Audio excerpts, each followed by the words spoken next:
దేవుని నామానికి మహిమ కలుగును గాక. బిడ్డలారా, ఒక వాక్య భాగాన్ని చదువుకుని ఉపదేశాన్ని కొనసాగించుకుందాం. రూతు గ్రంథం 1వ అధ్యాయం 6వ వచనం చదువుకుందాం. వారికి ఆహారం ఇచ్చుటకు యెహోవా తన జనులను దర్శించినని ఆమె మోయాబు దేశంలో వినెను గనుక మోయాబు దేశం విడిచి వెళ్ళుటకై ఆమెయు ఆమె కోడండ్రును ప్రయాణమైరి. బిడ్డలారా, చదువుబడిన లేఖన భాగం ఎంతో సమృద్ధి కలిగి ఒక ప్రాంతానికి వెళ్ళి సమస్తాన్ని కోల్పోయిన పరిస్థితిలో మరలా ఏ ప్రాంతాన్ని అయితే విడిచిపెట్టిందో దేవుడు దర్శిస్తున్న భూమి నుంచి ఆ ప్రాంతం నుంచి మరలా తనకి ఒక వార్త తెలిసింది. ఏమని? యెహోవా తన జనులకు ఆహారం ఇస్తున్నాడంట, ఆ ప్రాంతాన్ని దర్శిస్తున్నాడంట. హల్లెలూయా. ఆ మాట ఎప్పుడైతే విందో బయలుదేరిపోతుంది అక్కడి నుంచి. ఇదే మన దేశం. ఎప్పుడు ఏమీ లేని పరిస్థితిలో ఏది కనీసం అక్కడ ఏం దొరుకుతుందంట? ఆహారం. అంటే ఇప్పుడు ఆమె నివసిస్తున్న ప్రాంతంలో ఏమి లేదు, తినటానికి తిండి కూడా లేదానికి. అంతటి వ్యతిరేకమైన పరిస్థితిలో బ్రతుకుతున్న సందర్భంలో, అంతటి భయానకమైన పరిస్థితి, కూడు కూడా లేని పరిస్థితిలో బతుకుతామంటే ఇంకా బతుకు ఇంకేం కావాలా? అర్థమవుతుందా? తిండి లేదు, గౌరవం లేదు. గౌరవం ఉంటే ఎవడో పెడతాడు కదా, పెడతాడా లేదా? నిరాశ నిస్పృహలతో కుసించిపోతున్న సందర్భంలో దేవుని వాక్యం ఆమె దగ్గరకు వచ్చింది. మాట మాట ఇంటూ ఆమె మాట ఆలకించింది. ప్రభువైన యేసుక్రీస్తు మాట. ఆ వర్తమానం అందుకొని దేవుడు దర్శిస్తున్నాడంట తన జనులకు. స్తోత్రం చెప్పండి దేవుని గట్టిగా. హల్లెలూయా. అంతే, అక్కడి నుంచి బయలుదేరిపోయింది. ఒక మాట చెప్తాను మీకు. కీర్తన 146 7వ వచనం. బాధపరచబడు వారికి ఆయన న్యాయము తీర్చును, ఆకలి గొని వారికి ఆహారము దయచేను, యెహోవా బంధించబడిన వారిని విడుదల చేయను. స్తోత్రం చెప్పండి. ఆమె ఎంత బాధతో ఉందో, ఎంత వేదనతో ఉందో, అక్కడ ఉన్న పరిస్థితులు ఎంత ప్రతికూలంగా ఉన్నాయో, అనుకూలమైన పరిస్థితులు లేవో, ఆ స్థితులలో ఆమె నుంచి ఉన్నప్పుడు, ఆ ప్రాంతంలో నివసిస్తున్నప్పుడు జరగరాని నష్టం అంతా జరిగింది. ఇంకేమి లేదు. కనీసం ఒక పూట తిండి పెట్టే పరిస్థితి కూడా లేదు బిడ్డ. ఆ పరిస్థితిలో ఏం కలిగి ఉందామే? దేవుని మాట ఉంది. ఆ మాట విన్న పరిస్థితిని బట్టి అక్కడి నుంచి రావడానికి మోయాబు దేశమును విడిచి. స్తోత్రం చెప్పదేవానికి. అంటే నీ జీవితంలో ఏం విడవాలి తెలుసా? పాపం. విడిచి నడుస్తున్న పరిస్థితుల్లో ఆమె రావడానికి సిద్ధపడడానికి ఏ పరిస్థితుల నుంచి వస్తుందంటే ఏమీ లేని స్థితిలో నుంచి. హల్లెలూయా. ఎలా వెళ్ళింది అక్కడికి? సమృద్ధిగానే. ఏం కొదువు లేదానికి. ఆమన్నమాటే 1వ అధ్యాయం 21వ వచనంలో ఉంటుంది, నేను సమృద్ధి గలదాననే వెళ్ళి తిని. హల్లెలూయా. మరి వెళ్ళి అక్కడికి వెళ్ళి ఏమైపోయింది? సమస్తాన్ని కోల్పోయి అసలు ఇంతటి సమాధానం గాని, ఒక విధమైన సంతోషకరమైన జీవితం గాని. ఎందుకని? పిల్లలు లేరు, చనిపోయారు. అమ్మా ఎందుకులే అని హన్నాను ఓదార్చేంత భర్త చనిపోయాడు. ఆ స్థితి లేదు. అంతటి వ్యతిరేకమైన పరిస్థితుల్లో దేవుని మాట నిందా తల్లి. హల్లెలూయా. హల్లెలూయా. పరుగు పరుగు నా ప్రాంతాన్ని విడిచిపెట్టి రావడానికి ఏ పరిస్థితిలో వచ్చిందంటే జ్ఞాపకం చేసుకుని బాధించబడుతున్న వారికి దేవుడు ఆహారం పెడతాడు. ఆకలి కొన్న వారికి ఆహారం పెడతాడు. బంధించబడడానికి విడుదల దయచేస్తాడు. బాధపరచేవాడికి న్యాయం తీరుస్తాడు. ఆయన సత్యస్వరూపి. స్తోత్రం చెప్ప దేవునికి. హల్లెలూయా. ఇప్పుడు నువ్వు గ్రహించవలసిన మాట ఏంటంటే, దేవుడు దర్శించే స్థలాల్లో ఉండాల. ఆయన వాక్కు నీతో మాట్లాడుతున్న విధానంలో అప్పగించుకునే స్థితిలో నువ్వు ఉండాలి. తను వెళ్ళిన వ్యతిరేకమైన పరిస్థితి నుంచి విడిపించబడటానికి ఆ మాటే, ఆ ఒక్క మాటే. తన జనులకు ఆహారం పెడుతున్నాడంట, నా ప్రభు దర్శిస్తున్నాడంట. ఒక్క మాటిని వచ్చేసింది. అక్కడ 10 ఏళ్ళు గడిచిపోయినాయి. అక్కడికి ఇంకా ఎక్కువ సంవత్సరాలు గడిచిపోయినాయి. ఆ ప్రాంతానికి వెళ్ళి అంచెలంచెలుగా హీన దశకి వెళ్ళిపోయింది. ఈ బతికెందుకు అన్న స్థాయిలో కనీసం ముద్దెట్టడానికి కూడా లేరు. వెళ్ళారా? ఆ తల్లి ఏ విధంగా దీవించాడు, ఏ విధంగా హక్కును చేర్చుకున్నాడు. విడిచిపెట్టి వచ్చిన సందర్భాన్ని బట్టి ఎవరన్నారు, ఈమె నయోమేనా?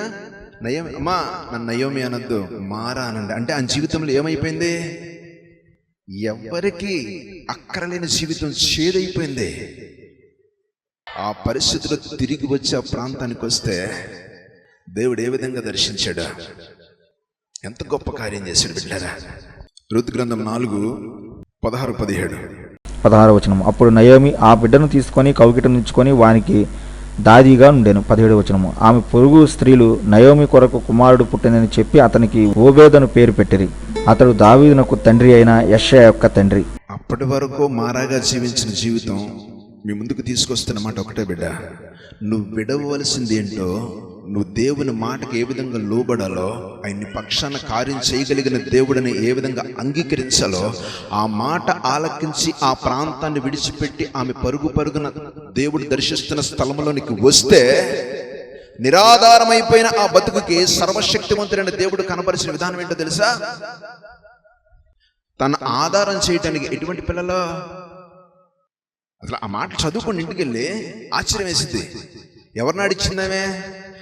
రాజులను తన గర్భమున కనగలిగిన స్థితి కలిగిన కుమారులని తన చేతులతో ఆడుతుంది. హల్లెలూయా. ఎవరు?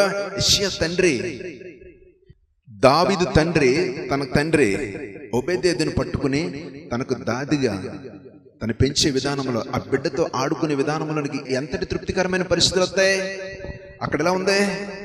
విడిచిపెట్టి వస్తేనే కదా, దర్శిస్తున్న స్థలంలో నువ్వు నిలబడితే దేవుని అభిషేకము కింద నువ్వు బతకాలని ఆశ ఉంటే ఈ లోకానుసారమైన క్రియలు ఆలోచనలు బయట వదలాలా.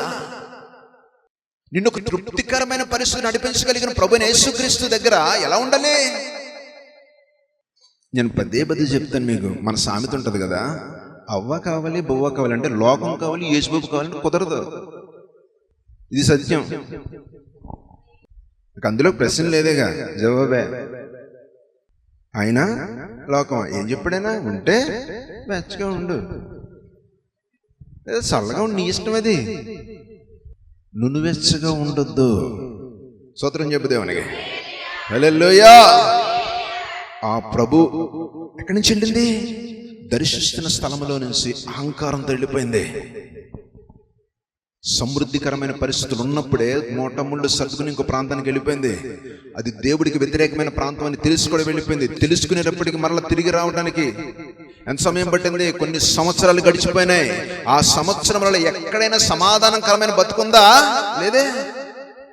అంచెలంచెలుగా భర్త పిల్లలు చనిపోతున్నారా? మరలా దేవుని వాక్యం అంటే అని అంటాడు కదా, నా ఇద్దరికి తిరిగి వస్తే తప్పిపోయిన కుమారుని యేసుబాబు విడిచిపెట్టాడా? రావాలిగా, నువ్వు అక్కడి నుంచి లెగాలిగా. హల్లెలూయా, హల్లెలూయా. మరలా ఆ తల్లి ఎవరితో ఆడుకుంటుంది?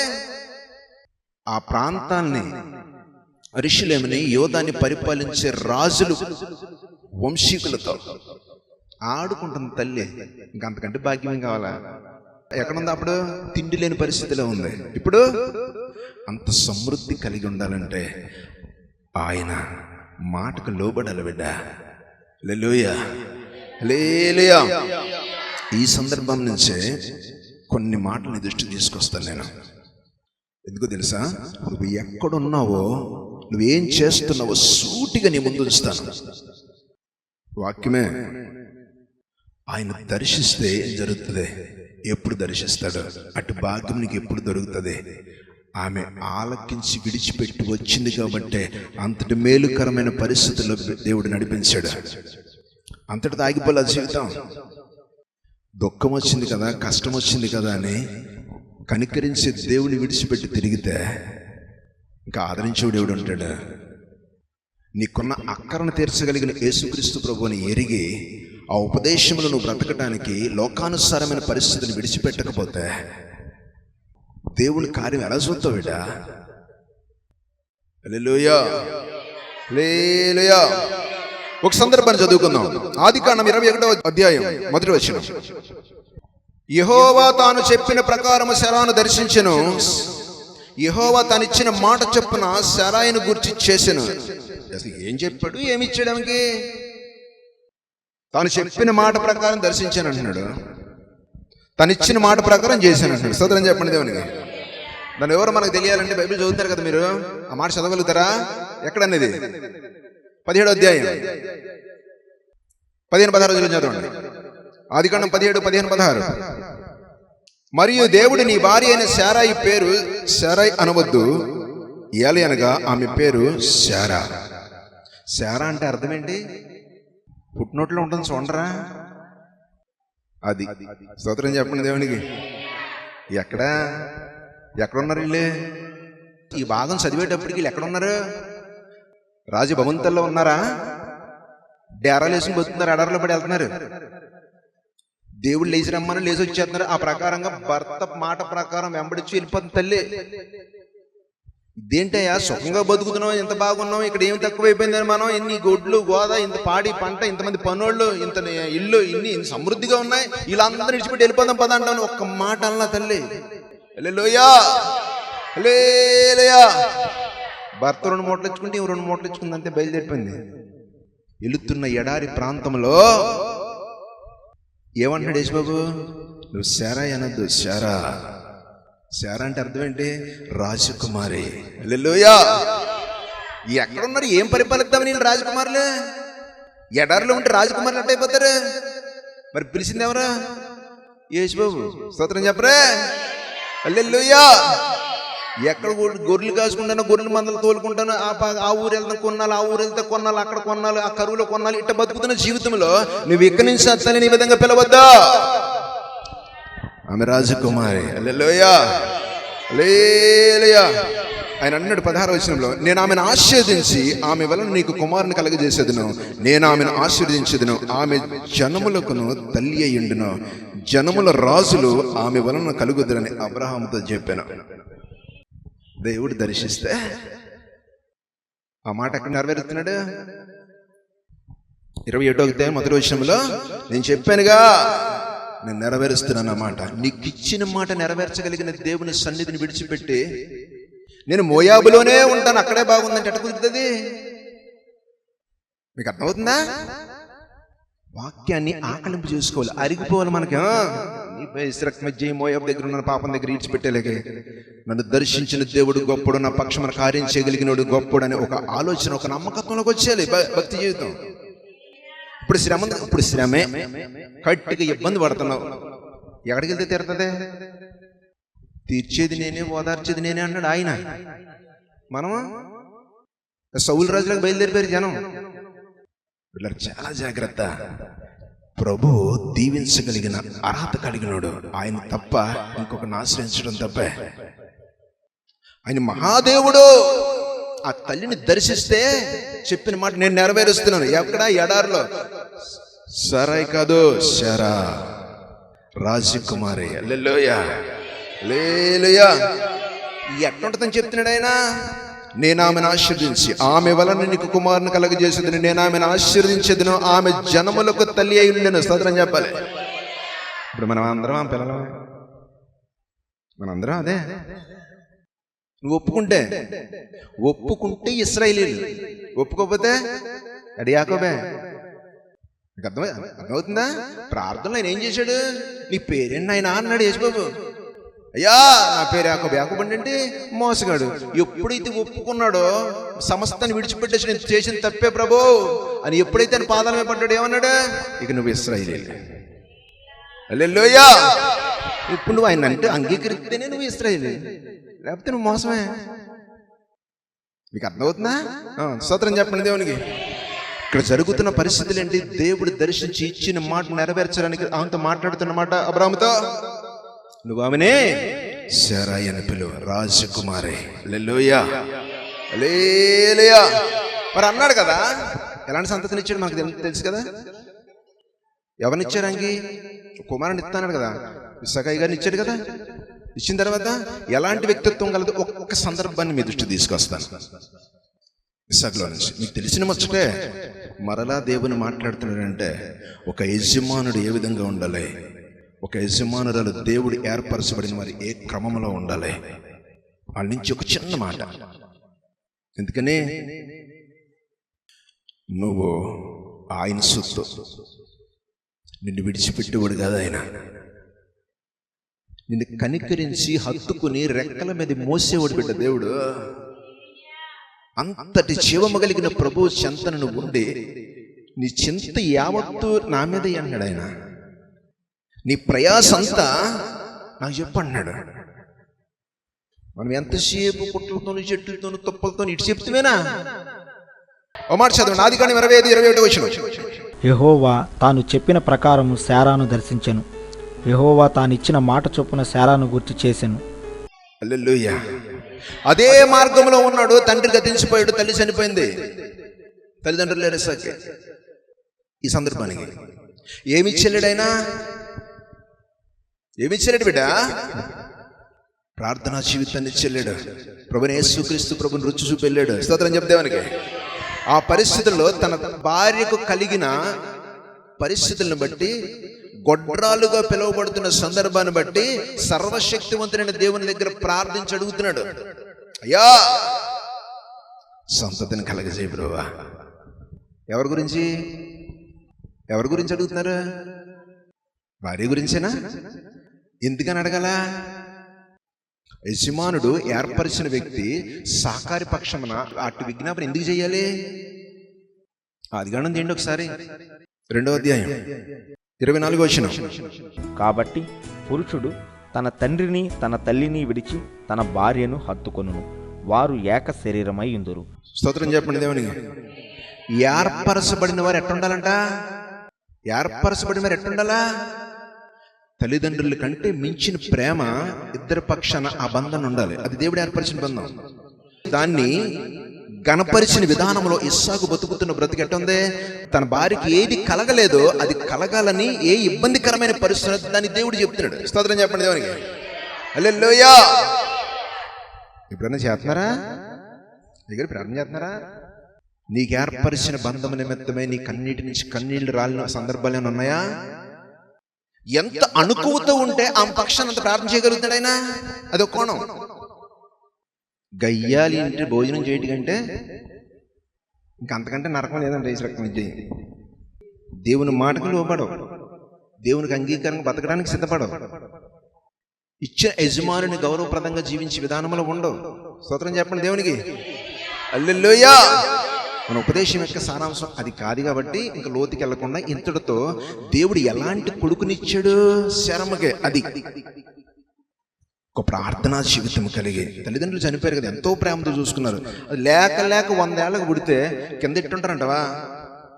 అంత ఇదిగా చూసుకున్న ఆ బిడ్డ చనిపోయిన తర్వాత ఏం కలిగి ఉన్నాడు? ఒక భక్తి జీవితాన్ని కలిగి ఉన్నాడు. స్తోత్రం చెప్తానికి. హల్లెలూయా. దేవుడు నిన్ను దర్శిస్తే ఏం జరుగుతుంది? నీకు మాటిస్తే ఏం జరుగుతుంది? ఆయన మాటకు లోబడితే ఏం జరుగుతుంది? నయోమి తన మాటకు లోబడిపోయి ఆ ప్రాంతాన్ని విడిచిపెట్టి వచ్చేస్తే ఎంతటి మేలుకరమైన జీవితాన్ని ఇచ్చాడు. యజమానుడు మాటకు లోబడి దేవుని మాట ప్రకారం అబ్రాహాము నడుస్తుంటే వెనకపడి వచ్చేస్తే ఆ తల్లిని దర్శించిన దేవుడు ఈ తను చేసిన వాగ్దాన్ని నెరవేర్చే ఎటువంటి సంతతిని ఇచ్చాడు? ఒక మనిషిలో నువ్వు ఒక మంచి గుణం చూస్తాం, ఇటు బాగుంటే చాలని, ఇటు చక్కగా ఉండాలని, ఆ పరిస్థితిలో బ్రతకాలని, దేవునికి దగ్గరగా ఉండాలని. కానీ యేసుబాబు ఇచ్చిన సంతతులు ఇస్సాకులు ఏం చూశాడంటారా? ఏం చూశాడు ఇస్సాకులో? ఒక దేశాన్ని చూశాడు. ఒక దేశాన్ని చూశాడు దేవుడు. హల్లెలూయా.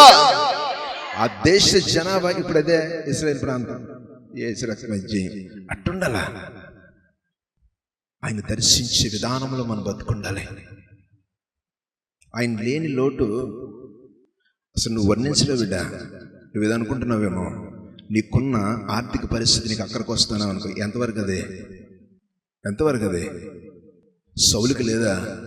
రాజు అక్కడికి వచ్చిందా? వెళ్ళిపోయాడు. ఎక్కడికి వెళ్ళిపోయాడు? లోకానుసారమైన క్రియల్లోకి వెళ్ళిపోయాడు. దేవుని విడిచిపెట్టే. ఎందుకు మాట్లాడట్లేదు ప్రభువా? నా పరిస్థితులు ఏంటి? నేను చేస్తున్న వ్యతిరేకత ఏంటి? నన్ను క్షమించాయని మోకరించి ఉపవాసం ఉండి అడిగే విధానంలో నుంచి గర్వించి సోదరుల దగ్గరికి వెళ్ళిపోయాడు. నయోమి తిరిగి వచ్చింది, సౌలు తిరిగి రాలా. సౌలుకి మారు మనసు రాలా, నయోమి తల్లికి మారు మనసు వచ్చింది, మరలా కట్టబడింది. శారమ్మ తన యజమానుడిని అనుసరిస్తున్న విధానంలో దేవుడు ఏర్పరచబడిన బంధంగా ఆ విధంగా క్రమంలో కొనసాగుతూ ఎన్ని ఇబ్బందులు రావా? ఏ కుటుంబం ఇబ్బందులు లేకుండా ఉంటుంది? భూప్రపంచం మీద ఒక్కడన్నా ఉంటుందా?